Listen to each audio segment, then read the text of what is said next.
عائشة رضي الله عنها بيش مروفة بشرة فرمي أي پیغمبر إخوة عليه الصلاة والسلام حسبك من صفية كذا وكذا. أي پیغمبر إخوة عليه الصلاة والسلام صفية آواية يعني كرتبالاية، صفية كرتبالاية بس.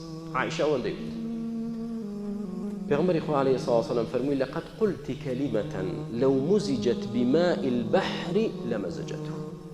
يقوش دود أي عائشة يقوش وتت صفية كرتبالاية بس أول دود ئەگەر ئەو شەی تۆ تێکەڵی ئاوی بەحرێک بکرێ شلوەی دەکا و تێکی دەدات. بهێنە پێش چاوت براکەی من بەحرێک ئاو ئەگەر زێرابی هەموو شاری سلێمانی و کەرکووکی بچێتە سەر وەڵڵاهی شلوێ نابێ بەحر، چونکە زۆر گەورەیە. بەحر ڕووبارێک نییە، نەیفەرموو نەهر نەیفەرموو ڕووبار، فەرمووی بەحر. ئەگەر هەموو زێرابی کەرکووک و چەمچەماڵ و سلێمانی بخەیتە سەر بەحرێکەوە شلوەی ناکاوتێکی نادا، هەر بەخۆشی نازانێت. کەچی یەک کەلیمە بە زمانی وتی عایشە ڕەزای خوا لێ بێ فەرمی ئەی پێغەمبەری خوا عەلەیهی سەلام ئەو ژنەی تۆ کورتەباڵایە. فەرمی ئەی عایشە قسەیەکت کرد لەو موزیجەت بماء البحر لەمەزەجەته. ئەگەر تێکەڵی ئاوی بەحرێکی بکەیت شلوەی دەکا و تێکی دەدات.